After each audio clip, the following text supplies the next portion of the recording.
안녕하세요. 닥터 까막눈입니다. 의사 되고 개업을 해서 초창기에는 저 역시 국소적으로 치료하는 경험이 많이 있었습니다. 허리가 아프다 그러면 허리 병변을 엑스레이나 CT 혹은 초음파로 검사하고 혹은 손으로 눌러서 압통점을 찾고 해가지고 치료하는 기법으로 치료를 했습니다. 무릎도 마찬가지고 어깨도 마찬가지고 이런 국소적인 치료를 많이 하면서 기본적인 프롤로 주사라든가 신경안내 주사 혹은 신경차단술 같은 이런 치료법을 많이 하고 있었는데요. 어느 시점에 도달하고 나니까 한계에 부딪혔습니다. 좋아지는 환자분이 물론 있지만 제가 하는 치료에 저항하고 치료가 안 되는 환자분들이 나오기 시작한 거죠. 그래서 그때 이제 기능의학을 배우고 기능의학 세계에 눈을 띄면서 보다 전신적으로 바라보는 시선을 가지게 됐는데, 그 이후에는 국소적인 병변의 염증 치료를 하지만 몸 어디인가 있을 다른 곳에 있는 염증도 같이 치료해야 환자분이 훨씬 더 빨리 호전되고 치료 안 되던 여러 가지 통증들도 좋아지는 경험을 많이 하게 되었습니다. 그러면 어디에가 국소적인 병변 말고 다른 곳에가 염증이나 산화 상태가 진행하고 있을까요? 저는 흔히 네 가지 영역으로 해석을 하는데요. 하나는 혈관 안에 있습니다. 예를 들어서 어떤 중금속 물질 같은 게 혈관 안에 들어있다 그러면 이 물질들이 계속 다른 국소적인 병변에 염증까지도 같이 발생한다 이렇게 생각을 하기 때문에 다른 곳에서 열심히 치료하다가 해결이 안 돼서 오신 분도 있다 그러면 혈관 안에 중금속이나 이런 것들을 확인해 가지고 제거하는 치료를 하고 있습니다. 두 번째는 쉽게 생각할 수 있는데 놓치는 영역이 하나 있는데, 그 영역은 입 안의 염증입니다. 구강 안에 염증이 있어서 이 염증이 결국 그 전신까지 퍼져나가는 상태에 있을 때는 저희가 국소적으로 아무리 치료를 하더라도 이분같이 무릎을 한다고 하더라도 무릎이 좋아지는 것으로 끝나는 게 아니라 염증의 소스가 구강 안에 있기 때문에 계속 무릎이 나빠질 수밖에 없습니다. 그래서 이런 분들에게는 몇 가지 방법을 권하는데요. 아침에 주무시고 일어나면 소금물로 가글을 한다든가 양치를 한 5분 이상 열심히 해가지고 입안에 있는 상재균들을 제거하려고 한다든가 혹은 그 치과에서 스케일링 같은 걸 열심히 해가지고 입안 안에 있는 좋은 성분들을 남기고 좋은 유익균을 남기고 유해균들을 좀 줄이려고 노력을 하는 거죠.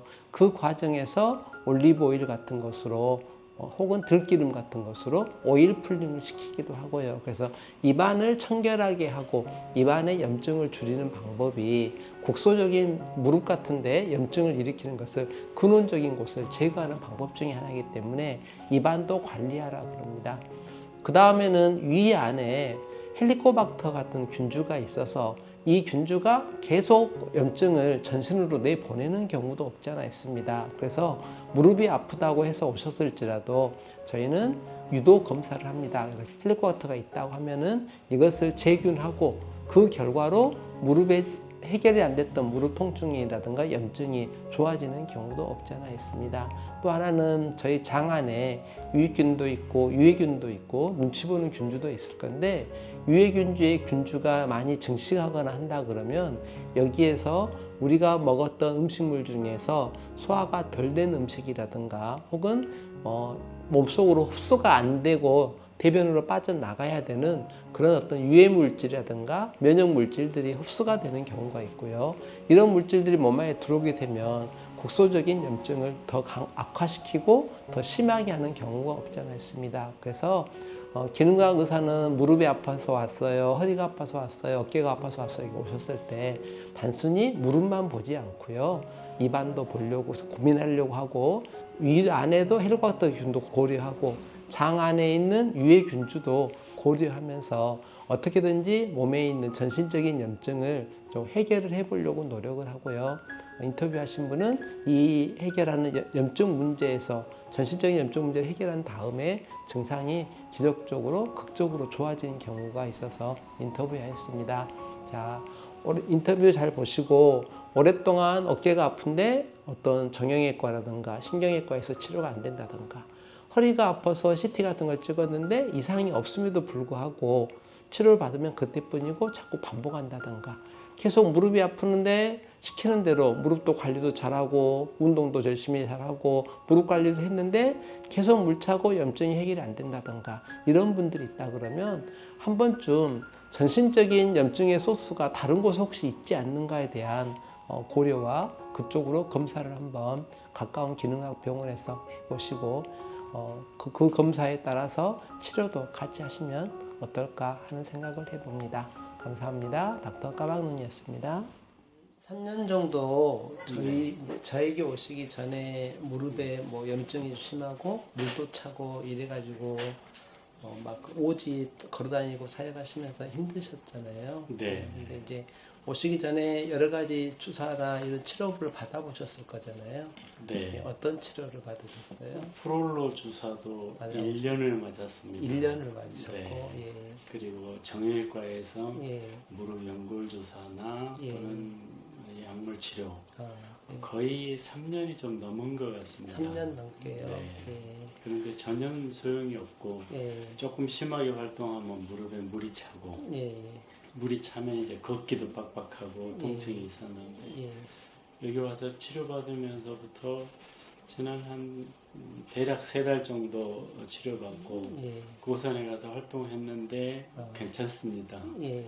심하게 활동을 해도 무릎에 물이 안 차는 상태로 지금 고전이 됐습니다. 예. 이제 정형외과 치료가 잘못되지는 않았을 거예요. 무릎 자체적으로는 치료를 잘 하려고 했었는데 네. 이제 그런 곳에서 놓친 게 어떤 거냐면 네. 몸 어디엔가 염증 반응이 진행을 하고 또 어떤 곳엔가 산화 반응이 진행을 하고 있는데 네. 그것에 대한 고려보다는 무릎 자체만 보는 게 국소적으로 본 거죠.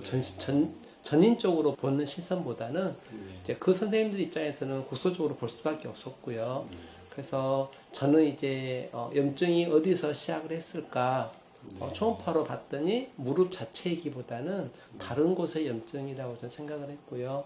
그거 중에 이제 뭐 입안의 잇몸 뿌리라든가 혹은 혈액 속에 있는 중금속이라든가 이런 것들이 염증의 가장 근원적인 원인이라고 생각해서 이쪽으로 치료하고 나니까 네. 좋은 효과가 있는 거예요. 그래도 한편으로는 무릎 자체는 치료 안 하고 이 치료만 하면 또 낫겠냐? 아닐 거라고 생각해요.